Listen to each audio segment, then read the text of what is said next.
Welcome to ConvinceMeAudio. A very special welcome to those of you who are new to the channel, and welcome back to the old crew who are long-time veterans here. Today, courtesy of Mimic, we have the review of the Benchmark DAC3B Delta Sigma Sabre Chip DAC. Let's take a look, shall we?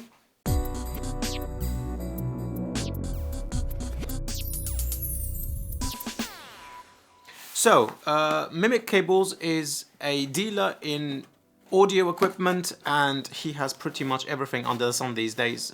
Usually I used to actually say the list of companies that he used to provide, such as Focal, Meze, etc. But these days the list is literally endless.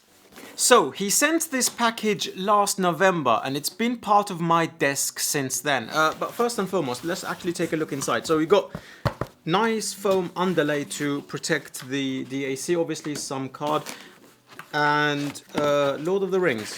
No, it's a pamphlet about the my goodness, there's a pamphlet about the DAC. We're going to investigate that momentarily. The DAC itself, that's extraordinarily light, and some power cables, kettle cable, whatever. So we can dispense with this cardboard box. You're paying $1,700 for this unit because this is the stripped down model, which I will discuss momentarily. But go over there. I wasn't too impressed with that box. Holy, that's light. That's very, very light. Okay, before we do that, this pamphlet is covered in specifications and measurements from Benchmark. They are known for their objective measurements of their DACs and power amps, such as behind me. Yeah, we are going a bit insane over here. There's 3 Benchmark AHV2s here because we're running Sesvaras on monoblock, and the third one was a control unit to actually see if there was much difference between monoblock and stereo. But that's for another video. This little baby, the LCD5, has been one of the headphones that's been tested on this unit. But as you can imagine, this unit has been here since November, and that means it's tested pretty much every headphone on the channel, including the May and Dave and stuff behind me, the other DACs. So this unit has been a staple as part of CMA. So it's gone through the wars. I'll be honest with you, it's probably tested more flagship headphones than I can count, at least over 50. And it's been used with systems such as the OR and Hypso stack from Ferrum. Yeah, it's quite a light unit.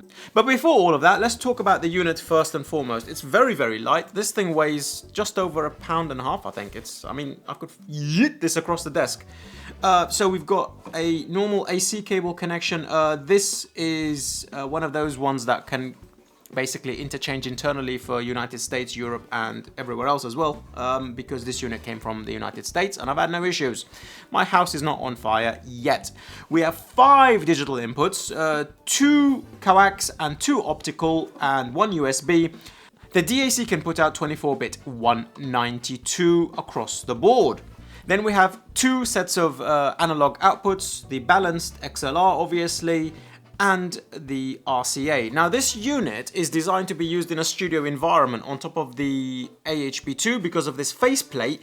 It sits very nicely on top of the units back there, and also it's designed to be a whole system with their other amplifiers and pre's. On the front we have, what do we have? We have a power button, a lock-in button, and up and down for the inputs. Simple, straightforward, ergonomic, tiny, doesn't take up any real estate. The voltage on the outputs of the XLRs can be adjusted internally via jumpers because obviously this is a studio environment DAC, and the voltages for those usually go above like 12 volts or something. So be careful and make sure you know what it's set to. If you're integrating this into the other Benchmark ecosystem, it's completely fine. They can obviously handle it, but this can overload a lot of amplifiers that are obviously just for normal human beings. So you do want to drop it down to the relevant inputs of your amplifiers, around 4 volts or 6 volts, depending on the amp itself. So, very, very simple, very straightforward. Not much to talk about, very light. Is it cheap feeling? No, not really. It's kind of substantial. It's got very nice tight tolerances, no creaks. You can't squish it, you can't... Yeah, it's rugged, you know? It's designed to be a studio product, not a pretty thing for the desk, and it's designed to be ergonomic. This unit gets very warm. So be careful where you put it, because you do actually want this thing to breathe a little bit, because it does get very, very toasty.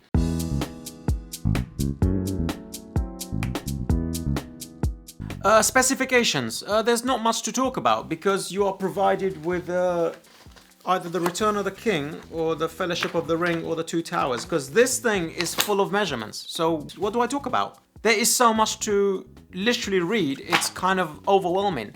It's using a Sabre DAC, the 9028 Pro, I believe. This is quite an old chip compared to the newer models, obviously, but this DAC has stood up to the test of time. So implementation over numbers any day of the week. 24-bit 192 for the USB, optical, and coax.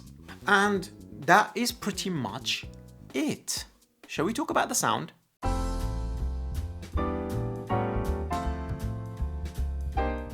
Let's talk about the sound of this unit as a standalone unit before we put it up against other DACs and with other headphones. As a standalone unit, it's detailed, transparent, analytical, quick, high resolving, and sometimes a little dry sounding in the treble region. But it's extraordinarily punchy, punches hard above its weight, and I think it's one of my favorite Delta Sigma DACs below 1700. I've not come across another one I enjoy as much as I enjoy this, because the amount of detail, layering, staging, punch, impact it puts out, and the tonal balance is quite nice. It's very much reminiscent of the D90 SE. If you're familiar with that line of DACs, it's that sort of sound characteristics, but it's what Toppin dreams to be in the future when it grows up. It has been one of my staples. Like I mentioned earlier, it's been on my desk since November, and honestly, it's done such a wonderful job. I've not really thought about reviewing it because it's just been part of the desk. So, that's a summary of the sound characteristics of this DAC. But how does it measure up against other DACs? And then finally, how is it with headphones and amplifiers, etc. So, putting this DAC up against the previous DAC we reviewed on the channel, the Pro IDSD signature from IFI, I would say it goes toe-to-toe with that DAC when you take that DAC out of its environment, of its integrated amplifier like the TT2. It's kind of a whole unit. Just before that, this unit can come in a variety of options. This is the most stripped down variant, the DAC3B.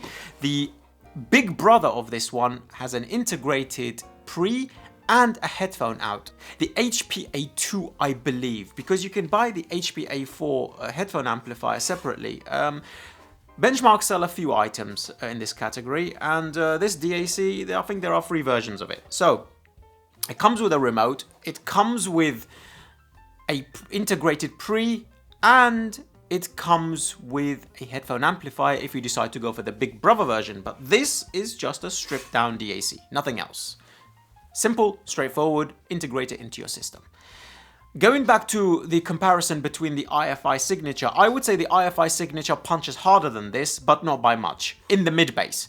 In the sub bass, the IFI signature definitely takes it over this. This has got good sub bass, it's got adequate textural information, not bad separation within the stage itself, and it's kind of authoritative. It's actually a very good DAC. I genuinely enjoy this. It's got a smooth characteristic between the sub bass, mid bass, and upper bass.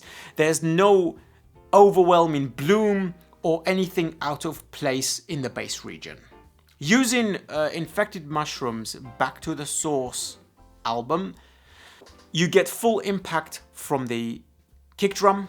Textural information from the sub-bass synths are articulated, they oscillate and move wonderfully within the stage. Imaging and layering is pretty good, and it's a very well-performing DAC. If you were to put this up against the Spring 3, I would say In the mid bass, the Spring 3 might edge it out a little bit for impact. Sub bass, I would say the Spring might edge it out a little more than this, and I would say the IFI signature might edge it out in sub bass a little bit more than this. The black background of the Spring 3 definitely takes it over this. This is more of a clean, transparent, more of a bright, without being too fatiguing or too peaky sound signature. The Chord TT2 is more articulate, it's more spacious, edge of attack is more defined, but it is 3 times the price of this unit. The mid-range on this unit is pretty transparent, instruments are well textured, the layering is pretty good front to back, left to right. It doesn't do anything wrong. It's a very good DAC. It's a very good staple DAC. It's very articulate in showing problems that might be occurring in the mix. Staging is okay. I think the Spring 3 stage is bigger. I think the IFI stage is smaller than this, so this does take it over the IFI for staging, over the signature. But the TT2 is much bigger stage-wise, whether width or depth. Vocals have good texture, they're articulate, they move forward and back quite well, they're very pronounced, very defined, very clear, very nuanced. I'm pretty happy with the mid-range on this unit, to be honest with you. I think when you use the warm filter, the Chord TT2 is more engaging. The IFI signature in the mid-range definitely is a little bit more transparent and more visceral and a bit more articulate and a bit more well nuanced when it comes to layering, like going forward and back and left to right, for example, and going at angles as well. But this does, for its price category of $1,700, I think performs exponentially well. Treble region. I think the IFI signature and this fight it out. I think this unit is smoother. The IFI signature has got a bit more of a harder edge of attack where things sound a little bit more fatiguing. This does do a much better job of actually providing you with a smoother experience and yet giving you the details of, for example, strings, the bows gliding across the strings or fingers across the fretboard, etc. if you're using a nice resolving amplifier. But here is where problems occur a little bit. I would say in the treble region, this is smoother than the IFI signature, but unfortunately, both of these units in the treble region I find a little too analytical and a little bit less organic. The Spring 3 is far more organic, the Chord TT2 is far more organic and real sounding. This is designed to be an actual tool in a studio environment where it's supposed to show errors in mastering, errors in layering and imaging when the track is being put together. It really is an engineering tool like the Genelec speakers, but it's a well performer.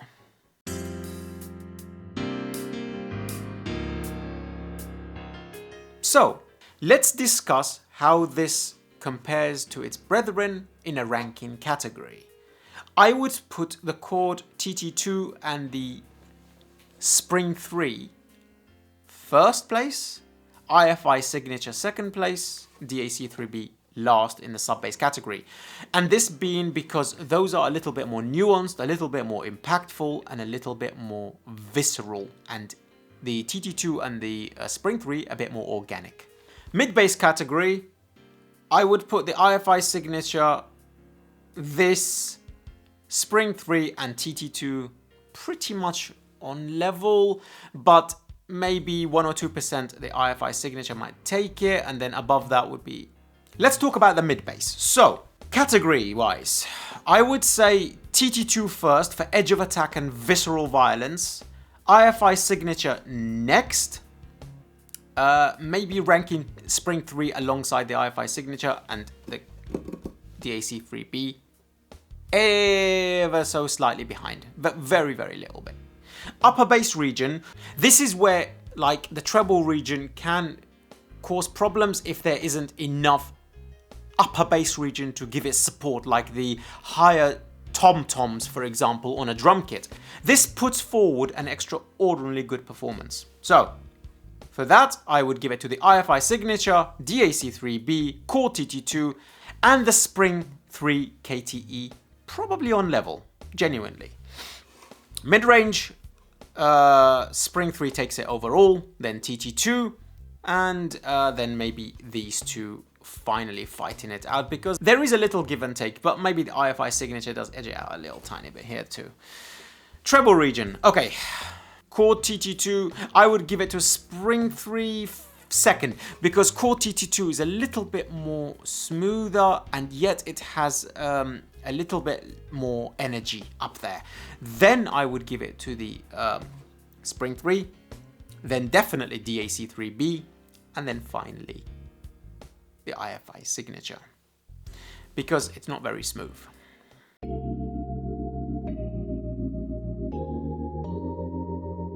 Let's talk about some of the pairing with amplifiers we've used over the last 9 months or so. So the Top-In A90, the Benchmark AHB2 behind me, the Purify, obviously tube amplifiers such as the Pendant and the KN HA6A behind me, the Serene, and the Ore as well. The most perfect pairing has actually been the Ferrum stack, the Ore, and it sits really nicely on top of it, because that amplifier is a little bit more rounded, a little bit soft, a little bit kind of more fun sounding, and this gives it that nice edge of attack that it's requiring a little bit. So the Ore stack definitely has fantastic synergy with this DAC.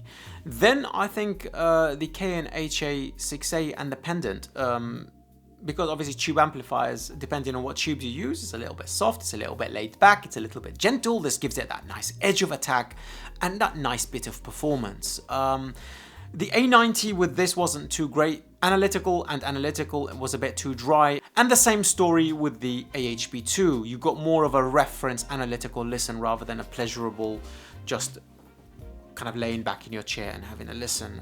But the Ore definitely takes it overall.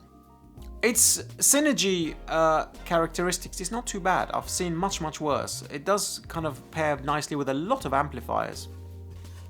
So it's not like something you really have to pay 100% attention to, but it's doing a good job. Remember, this is more analytical and a little bit dry sounding than something like obviously a Spring 3 or Chord TT2. So bear that in mind when you're selecting your amplifier that this unit should go with.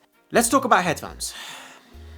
Obviously, as you know, this unit has been here for the last 9 months or so, so we've literally put every headphone on the channel on there. But it's been paired with some of my daily drivers, such as the Hi-Fi Varas, the LCD5, the D8000 Pro, the CMA Elite, etc. I would say Varas was a very nice pairing. That headphone actually does like an analytical kind of transparent sound. The May behind me is organic and slightly softer sounding, a little bit, not by much, just a tiny bit. That edge of attack's a little bit more rounded and organic and real sounding due to the ladder DAC. But I think on Varas it still did a wonderful job. On the LCD5, because of the tuning on this unit, sometimes the treble region and the upper mid-range could be a little bit more analytical than I would prefer, so I would put that behind Varas. Something like the Final Audio D8000 Pro was far more synergized. It was definitely a better experience. That headphone is a little bit rounded too. Things like the Atrium, etc. Headphones that are a little bit more warmer sounding, a little bit more laid back, a little bit smoother. This gives it that nice edge of attack and that transparency and resolution and a bit more of a visceral impact, which kind of pairs pretty well. So I've not really needed to worry much about headphones as a rule. Something like the Fostex 909s was a bit problematic with this DAC, obviously, because of the tuning of those headphones, and LCD5 is a little bit more tricky. There are headphones in that category that actually emphasize a lot of the treble region. This might be a little bit too much, not by much, just a little bit too much.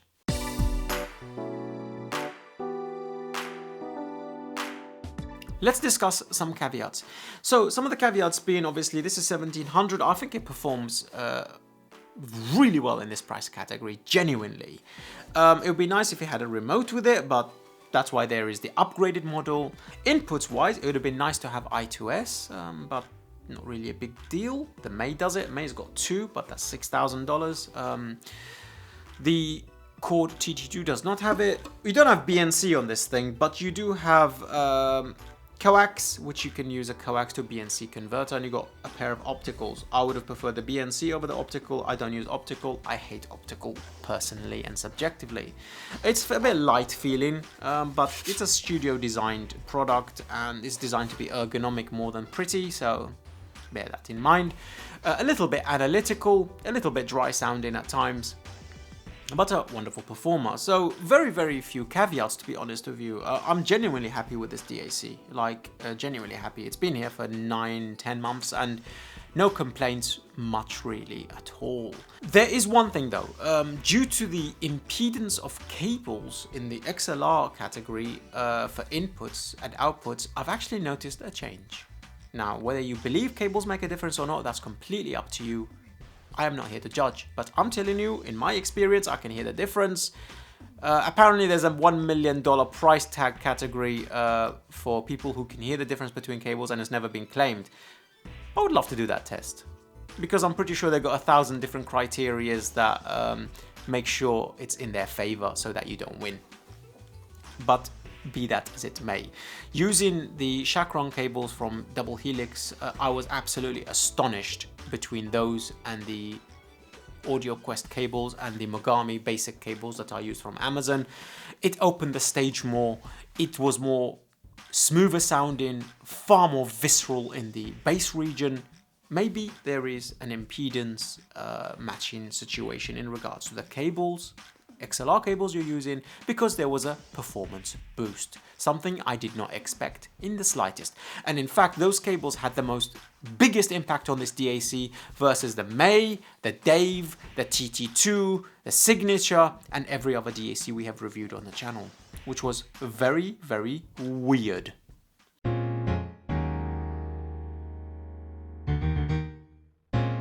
So in conclusion, should you buy this DAC? Yes, you should. Should you buy this DAC if you've got a Ferrum stack? Yes, because I think it sits beautifully on top of it. It makes a beautiful stack. It's a tiny bit smaller than that stack, but it sits as if it was made for it. And if you've got a Benchmark AHB2 and an HPA4, I believe it's called, it sits nicely on top of that and makes a beautiful little unit, such as the stack you see now on my right behind me. It sits very nicely on top of the AHB2s. The faceplate's designed to be ergonomic with those. So yes, I think if you've got an OR stack or an AHB2, HPA4 stack, it should sit very nicely on your desk and in the chain. It's a very good performer. I genuinely like it. And quite honestly, I think it's been overlooked a lot. And I think it should be worthy of your consideration. Whether you go for the one with a pre, so that you can use the pre to power the AHB2s, it's completely up to you, or some of the other amplifiers that Benchmark delivers themselves. Shall we do the scores? So, build quality and ergonomics, it's nothing special, 3 tigers out of 5, but it's built very well, and it's a very ergonomic. Functions and features, 3 tigers out of 5, it's got 5 digital inputs, single-ended out, balanced out, very straightforward, few buttons at the front, fine. Sound quality, 4 tigers out of 5, because I think it's a very good performer. I genuinely like it. I think it's a very good DAC. It's one of my favorites in the Delta Sigma category below 1800. Genuinely, I love this thing, and I've had so many DACs. I've been fortunate enough to have so many DACs come through the channel. Spring 2, Spring 3, Make ATE, Signature from IFI, the Pro, Chord TT2, Chord Dave, M-Scaler with those pair. All of those reviews are on the channel if you're fancy checking those out. Overall score of 3 solid tigers out of 5. I think it's a very good DAC. It's a very good DAC, and it does not have that horrible glaring saber chip problem. I did not even realize it was a saber chip initially until it was pointed out to me.